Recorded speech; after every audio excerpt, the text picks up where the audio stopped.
Morning students, आज हम लोग हिंदी लैंग्वेज में चैप्टर 14 जिसका नाम है संबंध बोधक, इसका पार्ट 2 पढ़ेंगे। कल हम लोगों ने पार्ट 1 में पढ़ा था कि संबंध बोधक क्या होते हैं और उसके कितने भेद होते हैं।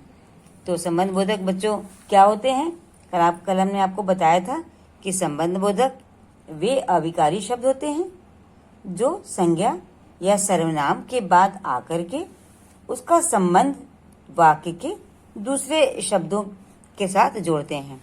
ठीक है, तो वो हमारे संबंध बोधक शब्द कहलाते हैं। कल हम लोगों ने ये पढ़ा था और उसके हम लोगों ने भेद पढ़े थे कि संबंध बोधक के 8 भेद होते हैं।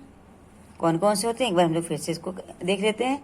तुलनात्मक अव्यय, ठीक है, समानता बोधक अव्यय, विरोधार्थक अव्यय और स्थान बोधक अव्यय, दिशा बोधक अव्यय, काल या समय बोधक अव्यय, स्थान बोधक अव्यय और सहचर बोधक अव्यय। ये हम लोगों ने 8 कल इसके भेद पढ़े थे, तो 4 हम लोगों ने कल पढ़ लिया था। उसके आगे से हम लोग आज करते हैं स्टार्ट। आज हमारा 5th पॉइंट है कि दिशा बोधक अव्यय क्या होते हैं। तो दिशा का मतलब होता है बच्चों की डायरेक्शन, है ना, कि किस जगह पर आपको जाना है, किस ओर आपको जाना है, वो होती है आपकी दिशा। तो ऐसे हमारे जो शब्द होते हैं कि जो दिशा का बोध कराएं कि किस तरफ आपको जाना है, पूरब, पश्चिम, उत्तर, दक्षिण, ऊपर, नीचे, कहाँ जाना है आपको, किधर जाना है। तो जब ऐसे शब्द जो कि दिशा का बोध कराएं वे दिशा बोधक अव्यय कहलाते हैं। ठीक है, जैसे कि मान लीजिए कोई गाड़ी है, वो कहीं और किसी दूसरे शहर से आ रही है, दूसरे शहर में जा रही है। तो मान लीजिए दिल्ली से आ रही है और बम्बई उसको जाना है, तो आप कहेंगे कि दिल्ली से आ रही है और बम्बई की ओर जा रही है। तो ये जो की ओर जा रही है, ये शब्द हमारा ये क्या हुआ, ये दिशा बता रहा है कि किधर जा रही है। दिल्ली से आ रही है, बम्बई की ओर जा रही है, मतलब बम्बई की दिशा में वो जा रही है। ठीक है, तो ये शब्द हमारे दिशा बोधक होते हैं। अब इसमें कुछ हमारे शब्द जैसे के आसपास, के आर पार, की तरफ, के सामने, ये सारे शब्द हमारे दिशा बोधक शब्द होते हैं। मान लीजिए आपके सामने कोई दूसरा बच्चा खड़ा है, कोई दूसरा व्यक्ति खड़ा है और आपको बताना हो कि वो कहाँ पर खड़ा है, किस स्थान पर, तो आप बताएंगे कि वह मेरे सामने की तरफ खड़ा है। ठीक है, या बताएंगे कि वो मेरे सामने की तरफ खड़ा है। तो ये दिशा बता रहा है कि आपके सामने वो खड़ा है। तो इस तरह से ये शब्द हमारे दिशा बोधक अव्यय होते हैं। अब एक उदाहरण इसका और लेते हैं। मान लीजिए कि सड़क के पार अगर आप गए, तो आप बताएंगे कि आपसे कोई पूछे अभी आप किधर गए थे, तो आप बताएंगे कि हम भाई सड़क की ओर गए थे। ठीक है, सड़क की ओर मतलब जहाँ पर सड़क है, तो ये दिशा हो गई, किस जगह पर आप गए थे। तो ये हमारे इस तरह के जो हमारे वाक्य होते हैं वे हमारे दिशा बोधक, जो ये हमारे जो शब्द होते हैं वे हमारे दिशा बोधक अव्यय होते हैं। अव्यय कल आपको बताया था बच्चों कि अव्यय वे शब्द होते हैं जिनमें कोई परिवर्तन नहीं होता है लिंग, वचन और कारक के कारण। तो जैसे अब की ओर है, आसपास है,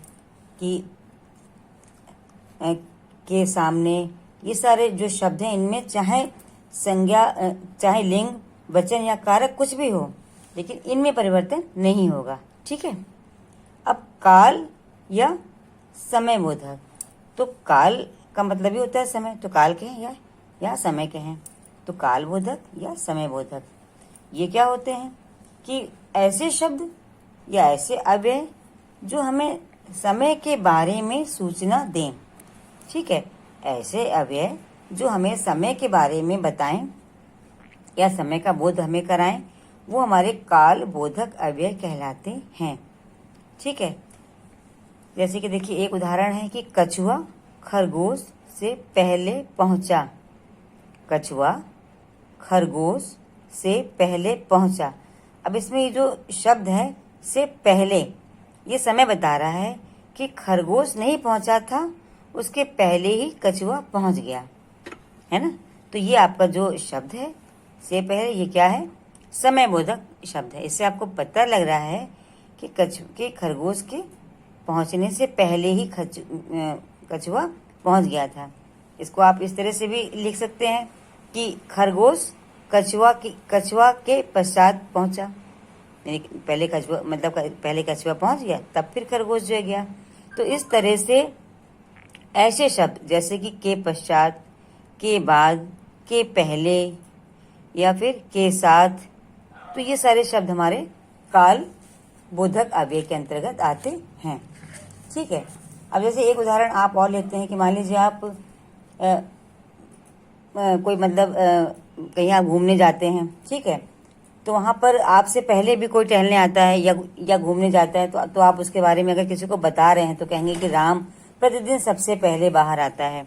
मान लीजिए सुबह आप लोग मॉर्निंग वॉक पर जा रहे हैं, तो जैसे सबका समय होता है ना कि कोई 6 बजे निकलता है, कोई 5 बजे निकलता है, लेकिन टहलने मान लीजिए डेली गए, तो कोई ऐसा व्यक्ति है जो कि डेली जा रहा है तो उसके बारे में आप बता सकते हैं कि कोई नाम आप ले, इसका उदाहरण में कोई भी हम लोग नाम ले सकते हैं। जैसे हमने लिया कि राम प्रतिदिन सबसे पहले बाहर आता है, मतलब कई लोग टहलने जा रहे हैं, उनमें राम सबसे पहले आ रहा है, तो ये उसका और लोगों की अपेक्षा पहले आ रहा है, तो ये समय बोधक काल बोधक मतलब ये शब्द हो गया जो कि हमें समय का ज्ञान करा रहा है कि और लोग मान लीजिए 7 बजे गए, 6 बजे गए, हो सकता है वो 5 बजे आता हो, उससे भी जो पहले आता हो।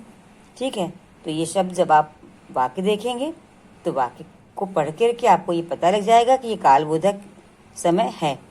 ठीक है, तो इसमें आपके जो है शब्द हैं के पश्चात, के बाद, के पहले, ये सारे शब्द हमारे समय का हमें बोध कराते हैं। ठीक, अब और मान लीजिए कि अगर कोई बाद में आता हो, हमेशा लेट आता हो, तो आप कहेंगे कि और मान लीजिए कि वो जो है राम डेली तो सबसे पहले जाता था है मतलब टहलने, लेकिन किसी दिन मान लीजिए उसको देर हो गई, तो आप कहेंगे कि आज राम हम सबके बाद आया, आज राम हम सबके बाद आया। मान लीजिए कभी अगर उसको देर हो जाती है और आप सब पहुंच गए, वो नहीं आया जबकि वो सबसे पहले आता है, तो अब आप बताएंगे कि आज वह हम सबके बाद आया। तो ये जो के बाद शब्द आएगा ना, हम सबके बाद, ये बता रहे हैं ना कि आप लोग पहुंच गए, उसके बाद वो आया, तो आपके जाने का समय के बाद का उसका समय हुआ, तो ये हमारा समय या काल बोधक अव्यय कहलाता है। अब हमारा है साधन बोधक अव्यय। साधन बोधक अव्यय बच्चों क्या होते हैं कि ऐसे शब्द जो हमें साधन का बोध कराते हैं वो होते हैं साधन बोधक अव्यय। ठीक है, साधन मतलब क्या कि जिसके माध्यम से कोई काम हो वो होता है साधन, जिसके माध्यम से कोई काम हो रहा हो वो हमारे शब्द जो साधन बोधक अव्यय होते हैं। जैसे कि के सहारे, के जरिए, के कारण। ठीक है, मान लीजिए कोई बहुत बुजुर्ग व्यक्ति है, वो नहीं चल पा रहा है, तो वो लाठी लेकर के मान लीजिए जा रहा है, तो आप कहेंगे कि वह वृद्ध व्यक्ति लाठी के सहारे चलते हैं, तो उनका साधन क्या हुआ, लाठी है। तो इसलिए हम लोग के सहारे शब्द का प्रयोग उसमें करेंगे कि वह वृद्ध व्यक्ति लाठी के सहारे चलते हैं। तो इस तरह से ऐसे शब्द जो हमें साधन का बोध कराएं कि किस साधन के द्वारा वो कार्य हुआ है, तो वो हमारे साधन बोधक अव्यय कहलाते हैं। जैसे के सहारे, के जरिए, के कारण, ये सब हमारे जो शब्द हैं वो साधन बोधक के अंतर्गत आते हैं। अब देखिए आपकी किताब में एक उदाहरण दिया है कि प्रधानमंत्री के द्वारा योजना की घोषणा की गई। प्रधानमंत्री के द्वारा योजना की घोषणा की गई, तो प्रधानमंत्री ने उस योजना की घोषणा की, तो प्रधानमंत्री के द्वारा। ठीक है, तो प्रधानमंत्री उस योजना की घोषणा करने के साधन थे। तो ये जो के द्वारा जो शब्द है ये हमारा जो है साधन बोधक अव्यय है। ठीक है, अब एक उदाहरण जैसे हम लोग और लेते हैं कि चपरासी के द्वारा कार्य शीघ्रता से हो गया। मान लीजिए कोई ऐसा काम था कि जहाँ जो कोई और उसको जल्दी से नहीं जो कर सकता था, तो चपरासी ने उसको कर दिया, वे फटाफट गया और वो काम अपना करके आ गया। तो चपरासी के द्वारा, किसके द्वारा हो गया, चपरासी के द्वारा। तो इस तरह से वहां पर चपरासी माध्यम है। तो इस तरह से ऐसे शब्द जिनके द्वारा साधन का बोध हो वो हमारे साधन बोधक अव्यय कहलाते हैं। ठीक है। अच्छा, अब आपका है सहचर बोधक अव्यय। सहचर बोधक अव्यय ये क्या होते हैं? तो सहचर का अर्थ होता है कि साथी। ठीक है, सहचर का अर्थ होता है कि कोई साथी, कोई आपका साथ में आपके जो कुछ काम करे या साथ में आपके घूमने फिरने जाए, तो इसीलिए इसका नाम पड़ा सहचर बोधक अव्यय। तो वे अव्यय, ठीक है, वे अव्यय या वे शब्द जो साथी का बोध कराते हैं कि आपके साथ कोई आपका पार्टनर है, आपका कोई साथी है, तो वे हमारे सहचर बोधक अव्यय कहलाते हैं। वे अव्यय जो साथी का बोध कराते हैं सहचर बोधक अव्यय कहलाते हैं। ठीक है, जैसे देखिए एक इसमें उदाहरण दिया है कि शर्मा जी परिवार सहित आ रहे हैं। शर्मा जी कैसे आ रहे हैं? परिवार सहित, मतलब शर्मा जी खुद तो आ ही रहे हैं और अपने साथ किसको ला रहे हैं? अपने पूरे परिवार को। तो इसमें जो सहित शब्द है, तो इससे हमको पता लगता है कि उनका साथी उनका परिवार है, मतलब परिवार भी उनके साथ में आ रहा है। ठीक, तो ये सहित शब्द हमारा क्या हो गया? सहचर बोधक अव्यय। तो ऐसे शब्द जिनसे हमें ये पता चले कि उसके साथ कोई साथी भी है, वो सहचर बोधक शब्द कहलाते हैं। ठीक, अब जैसे इसमें के संग, सहित, के समेत, ये सारे शब्द हमारे क्या है? सहचर बोधक के अंतर्गत आते हैं।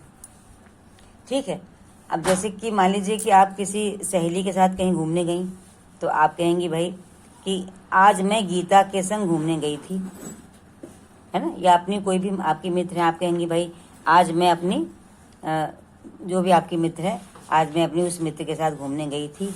तो साथ या संग, ये शब्द हमारा क्या है? ये बोध करा रहा है कि आप उसके साथ में, आप अपने साथी के साथ में थी। तो इस तरह से ऐसे शब्द जो हमें साथी का बोध कराते हैं वो सहचर बोधक होते हैं, जैसे कि के संग, सहित, के समेत इत्यादि। अब देखिए कि संबंध बोधक और क्रिया विशेषण में क्या अंतर होता है? संबंध बोधक में और क्रिया विशेषण में क्या अंतर होता है? तो संबंध बोधक जो क्रिया विशेषण होते हैं, तो उसमें जब अव्यय संज्ञा शब्द या सर्वनाम के बाद आते हैं, जब अव्यय शब्द हमारे जो होते हैं वो संज्ञा या सर्वनाम के बाद आते हैं, तब हम उन्हें कहते हैं संबंध बोधक, क्योंकि वही तो संबंध बोधक हैं जो कि संज्ञा या सर्वनाम के बाद आकर उसका संबंध बाकी के दूसरे शब्दों के साथ जोड़ते हैं, तो हमारे संबंध बोधक शब्द जो कहलाते हैं। ठीक है, और जब अव्यय हमारे जो है वो शब्द क्रिया के साथ मिलकर के उसकी विशेषता को प्रकट करें, तब ये क्रिया विशेषण होते हैं। तो ये दोनों में अंतर होता है कि जब वो क्रिया के साथ मिल करके उसकी विशेषता बताते हैं, तब वो क्रिया विशेषण होते हैं, और जब वो संज्ञा या सर्वनाम के बाद आते हैं और आकर के उसका संबंध बाकी के दूसरे शब्दों के साथ जोड़ते हैं, वो हमारे संबंध बोधक होते हैं। अब जैसे देखिए एक आपको उदाहरण लेते हैं कि माँ कमरे के भीतर बैठी है। माँ कहाँ बैठी है? कमरे के भीतर। अब देखिए के भीतर जो ये शब्द है ये संबंध बोधक है। ठीक है, क्योंकि ये बता रहा है कि माँ कहाँ बैठी है। तो माँ कहाँ बैठी है? कमरे के भीतर। ये स्थान बता रहा है, तो ये स्थान बोधक अव्यय है। अब अगर सिर्फ आप केवल इतना कह दें कि माँ भीतर बैठी, कि माँ भीतर है, तो माँ भीतर है, तो ये हमारा क्या है? ये हमारा क्रिया विशेषण है। ठीक है, ये हमारा क्या है? ये हमारा क्रिया विशेषण है। तो इन दोनों में इस तरह से अंतर होता है। अब जैसे एक उदाहरण और लेते हैं कि सुरेश रमेश से पहले पहुंचा। सुरेश रमेश से पहले पहुंचा, यानी कि सुरेश, ये हमारा जो है क्या है? कौन सा? काल बोधक, क्योंकि समय बता रहा है ना कि सुरेश रमेश से पहले पहुंच गया, तो ये हमारा कालवाचक संबंध बोधक है। संबंध बोधक का जो कालवाचक इसका भेद वो है ये। अब अगर हम लोग इसको ऐसे लिख दें कि सुरेश पहले पहुंचा, सुरेश पहले पहुंचा, तो अब किससे जो पहले पहुंचा, कहाँ पहुंचा, ये सब कुछ नहीं, बस वो पहले पहुंचा, तो क्रिया के पहले लगा है, तो यहाँ पर हमारा जो पहले शब्द है ये क्रिया विशेषण हो गया। ठीक है, उसी तरह से माँ बस भीतर बैठी है। अब किसके भीतर बैठी कुछ नहीं, बस वो माँ भीतर है, तो इसलिए ये हमारा उसका बैठना, बैठना बैठना क्रिया है ना, तो बैठना के पहले भीतर है। बैठना मतलब ये आप ये लिखा नहीं है, लेकिन ये जो है मतलब कि भीतर है, तो मतलब कि भीतर ही है वो, ये क्रिया के बाद है, मतलब क्रिया के पहले है, इसलिए ये क्रिया विशेषण है। इसी तरह से पहले भी हमारा क्रिया विशेषण है, लेकिन अगर के भीतर या से पहले है तो इसका मतलब है कि दो की कहीं पर किसी के और बारे में बात हो रही है, तो वहाँ पर हमारा संबंध बोधक है और इसमें क्रिया विशेषण है। तो इसके 8 भेद हमने आपको बताए हैं बच्चों, एक बार उसके आप 8 भेद अच्छे से पढ़ लीजिएगा और उसकी पीडीएफ बना करके और भेज दीजिएगा। चैप्टर का नाम जरूर लिख दीजिएगा, ठीक है। आप लोग चैप्टर का नाम नहीं लिखते हैं पीडीएफ में तो थोड़ा दिक्कत होती है, तो चैप्टर का नाम आप जरूर शो करिए कि चैप्टर कौन सा आपका है। Okay, bye.